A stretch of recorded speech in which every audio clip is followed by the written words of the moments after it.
श्रीराम जय जय राम। श्रीराम जय जय राम। श्रीराम जय जय राम। ओम नमः शिवाय। ओम नमः शिवाय। ओम नमः शिवाय। योग वासिष्ठ दिवस क्रमांक 442 उपशम प्रकरण सर्ग 74। वसिष्ठ पुढे म्हणाले, रामा, जिचे श्रेष्ठत्व सर्व तत्ववेत्यांनी वर्णन केलेले आहे, अशी निर्विकार वृत्ती मनुष्याच्या अंगी बांधली असता त्याला जे अप्रतिम सुख प्राप्त होते ते शीतल चंद्र प्रकाशामुळे संपन्न असलेली रात्रही प्राप्त करून देणार नाही. जगातील अत्यंत शीतल पदार्थांपेक्षाही शीतल असलेले वैराग्य अंतर्यामी बांधले असता मनुष्याला जे समाधान प्राप्त होते ते समाधान शीतल असा चंद्र कंठामध्ये धारण केला असताही प्राप्त होणार नाही. निरीच्छ, उदार बुद्धी आणि मुनिवृत्तीने राहणारा ज्ञानी मनुष्य जसा शोभायमान होतो तसा विकसित पुष्पांनी युक्त असलेल्या नवलतांनी संपन्न असा वसंत ऋतूही शोभून दिसत नाही.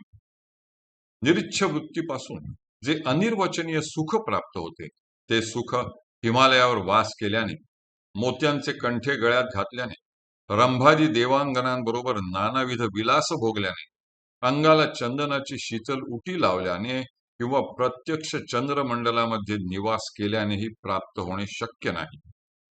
राज्य, स्वर्ग किंवा चंद्रमंडल तसेच वैकुंठाधिपती श्री विष्णू किंवा सुंदर कांता यांच्या सहवासापासून जे सुख कालत्रही प्राप्त होणार नाही अशा तऱ्हेचे परमसुख निरीच्छ वृत्तीपासून प्राप्त होते. ज्या ठिकाणी त्रिभुवनामधील सर्व संपत्ती तृणाप्रमाणे तुच्छ वाटते अशा प्रकारचे पराकाष्ठेचे शांती सुख निरीच्छ वृत्तीचा अवलंब केल्यानेच प्राप्त होत असते. यास्तव रामा, आपत्तीरूपी करंज वृक्षांना तोडून टाकण्यात जणू कुऱ्हाडच असून जी अत्यंत श्रेष्ठ सुखाचे आश्रयस्थान आहे अशी शमरूपी वृक्षावरील पुष्पगुच्छाच्या ठिकाणी असलेली निरीच्छता तू आपल्या ठिकाणी बाणवून घे. ज्याने आपला देह निरीच्छता रूपी अलंकाराने अलंकृत केलेला आहे अशा ज्ञानी माणसाला पृथ्वी ही गायीच्या पावलाप्रमाणे, मेरू पर्वत हा एखाद्या तोडलेल्या वृक्षाच्या बुंध्याप्रमाणे, दिशा या लहानशा पेट्यांप्रमाणे आणि त्रिभुवन हे तृणाप्रमाणे तुच्छ वाटू लागते.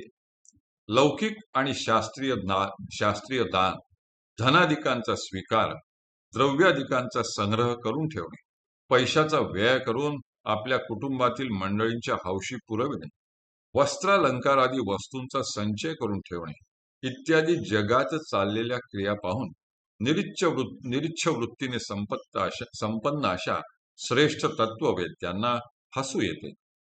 ज्याच्या मनात कोणत्याही तऱ्हेच्या संकल्पाला अवकाश मिळत नाही व ज्याच्या दृष्टीने त्रिभुवन तृणप्राय झालेले असते अशा ज्ञानी मनुष्याचे वर्णन करताना कशाची बरे उपमा देता येईल. मला हे असावे ते नसावे अशा प्रकारचे चिंतन ज्याच्या मनाला केव्हाही स्पर्श करत नाही अशा स्वाधीन चित्त आणि सर्वेश्वर मनुष्याची वास्तविक किंमत वा योग्यता काय आहे याची प्राकृत मनुष्याना कल्पना तरी होणे शक्य आहे का. यास्तव हे साधो, सर्व संकटांच्या पलीकडे असलेला अत्यंत सुलभ व सुखमय आणि बुद्धीचे परम सौभाग्य असा जो निरीच्छपणा त्याचा तू अवलंब कर.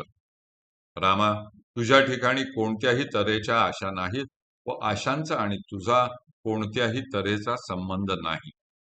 तर चालत्या रथात बसलेल्या मनुष्याला ज्याप्रमाणे दिशांचे चक्र भ्रमण करीत असल्याचा भास होतो त्याचप्रमाणे हे जग तुला मिथ्याच भासमान होत आहे. महापराक्रमी रामा, मी तुला बोध करीत असतानाही हे माझे, तो हा मी अशा प्रकारच्या मोहात तू भ्रमाने का बरे पडत आहेस. हे सर्व जग आत्मरूपच असून ह्या जगात वस्तुतः नानात्व नाही. यास्तव हे जग आत्मरूप आहे असे जाणून तत्ववेत्ते पुरुष ह्या जगातील कोणत्याही गोष्टीबद्दल खेद करीत नाहीत. राघवा, या विश्वातील यच्च यावत पदार्थ समुदायाला तू आत्मरूपाने अवलोकन करशील तरच बुद्धीला पराकाष्ठेचे समाधान प्राप्त करून देणारी निर्छ वृत्ती तुझ्या अंगी बाणेल. जगातील सर्व पदार्थांना उत्पत्ती आणि नाश आहे अशा तऱ्हेचा विकल्प त्याग करून सर्व पदार्थांच्या आरंभी आणि शेवटी अवशिष्ट राहणाऱ्या आत्मतत्वाचा अवलंब करून तू त्या स्थितीमध्ये निश्चल राहा. ज्याप्रमाणे सिंहापासून हरिणी दूर पळून जाते, त्याप्रमाणे सर्व विकल्पांचा त्याग करून प्राप्त होणाऱ्या महावैराग्य संपन्न आणि शौर्यशाली मनापासून स्वतः मिथ्यारूप असलेली परंतु अत्यंत मोहक अशी संसाररूपी माया दूर पळून जाते, अर्थातच नामशेष होते. हरि ओम तत्सत. हरि ओम तत्सत. हरि ओम तत्सत.